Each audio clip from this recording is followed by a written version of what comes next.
Bonjour jeune poussin, je suis Philippe, c'est moi le best. Et aujourd'hui dans le numéro 1 de Top Aliment, nous allons voir la banane. J'aime la banane. Alors ce fruit contient plein de nutriments. Il contient des glucides, des fibres qui favorisent la digestion. Il a aussi du fer. Si on manque de fer, on n'a plus de muscles et on a un affaiblissement. Non, je suis faible. Non, vous êtes fort, du coup il vous faut du fer. Il a aussi des potassium. Pour les os. Oh punaise, je me suis cassé la main. Il contient également du potassium, du magnésium, qui est un régulateur nerveux, contient des vitamines B, afin de transformer le sucre en énergie. Puissance. Il y a également aussi des vitamines C, qui, eux, stimulent les défenses immunitaires. Vas-y là, les microbes, venez, j'en ai rien à faire. J'ai la banane. Hey. Mais ce bon fruit a plein de pouvoirs magiques. Eh oui. Ce fruit est un antidiurétique. C'est-à-dire que si on a la diarrhée, prends une banane et ça ira mieux. Et je te dis pas de la mettre là où je pense. Il a aussi des pouvoirs anti-inflammatoires de l'intestin grêle. En gros, quand vous arrêtez pas de péter, prenez une banane. Il favorise le système osseux. Comme je vous l'ai dit tout à l'heure, on a des œufs solides. Et, en fin de repas, si on le prend, il a un effet de satiété. C'est-à-dire, prends une banane et tu n'auras plus faim. Parfait pour les goûter. Et si tu en consommes régulièrement, il peut éviter la toux, il peut éviter la dépression et il peut éviter le stress. Quand tu manges une banane, tu gardes la banane. Hey. Alors aujourd'hui, je vais vous montrer une petite recette pour savoir comment on fait pour déguster ce beau fruit. Allez, je vous montre. Alors, pour cette recette, c'est simple. Vous aurez besoin de 4 bananes, un saladier et du yaourt blanc, du fromage blanc comme vous préférez. Ouais. Ensuite, première étape, on ouvre la banane. Alors, qu'est-ce que c'est qu'une bonne banane? Une bonne banane, c'est une banane qui n'est pas encore verte. Si elle est verte, c'est qu'elle n'est pas encore mûre. Si elle est toute noire, c'est qu'elle est trop mûre. Il faut trouver le juste milieu. Les miennes, tu vois, c'est encore poussi-poussa. Elles sont bien mûres. Mais c'est ce qu'on veut pour aujourd'hui. Plus elles sont mûres, meilleures elles sont. Mais attention, si elles sont pourries, c'est pourri. Pour l'ouvrir, c'est simple. Il y a une rumeur qui dit que les singes ouvrent en appuyant sur le cul de la banane pour l'ouvrir. Effectivement, c'est une solution qui marche plutôt bien.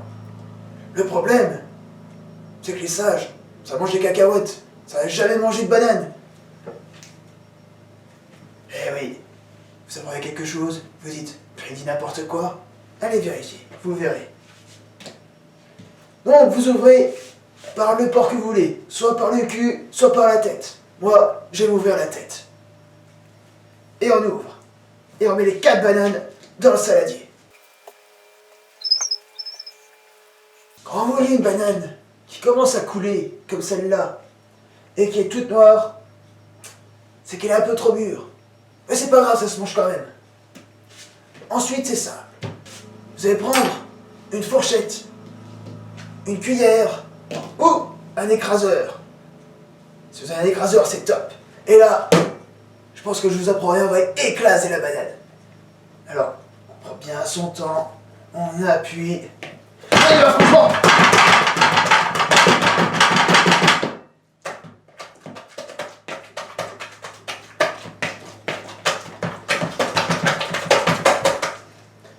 J'aime écraser les bananes.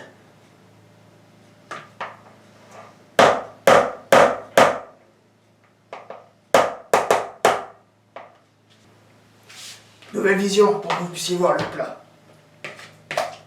Maintenant que vous avez une bonne bouillie de banane, vous allez prendre votre fromage. Fromage blanc, bien sûr. Vous ouvrez le pot. vais prendre un verre. Et regardez comme il est beau ce verre.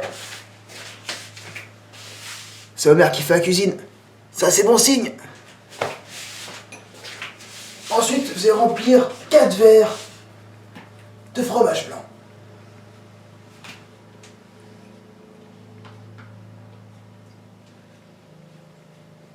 Prends ce petit verre.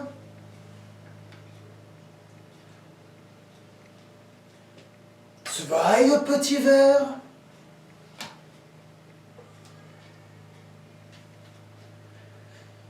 Drei petits verres.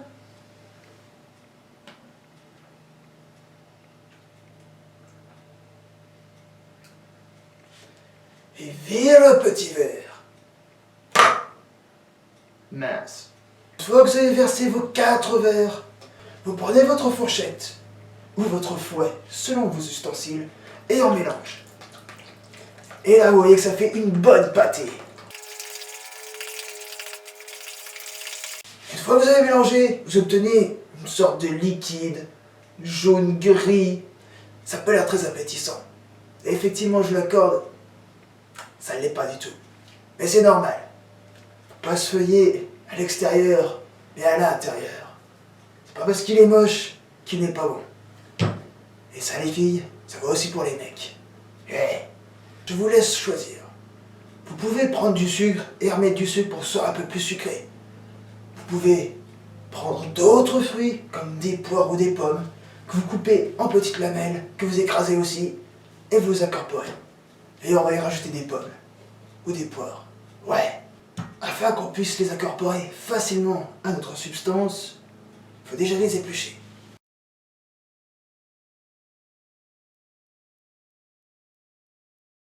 Une fois que vous avez bien épluché, vous les mettez dans une assiette.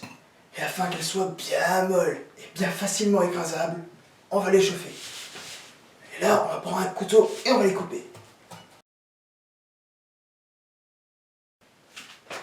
Une fois que vous avez enlevé les cœurs de ces beaux fruits, vous allez les couper en petits carrés, le plus petit possible. Là, normalement, mes fruits sont bien mûrs. Je vais reprendre mon écraseur, une fourchette, un couteau, une cuillère, comme vous voulez, et je vais essayer d'écraser.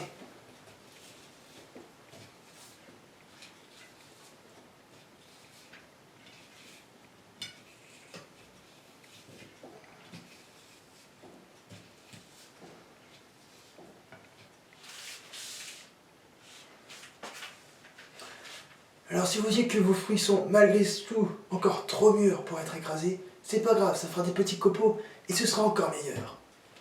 Ouais, allez, du coup on va prendre nos pommes et nos poires et on va tout verser à l'intérieur de notre substance.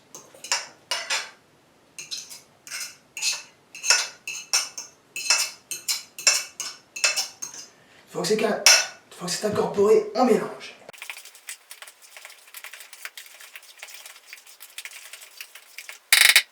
Une fois que c'est fait, vous mettez ça au frigo, vous patientez pour les 4 heures et vous pourrez déguster. Donc voici la recette du chou banana revisité à la mode, c'est les moi le best. Prochaine fois, nous verrons un fruit particulier, la pomme.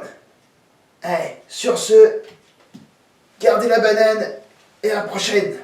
Ciao!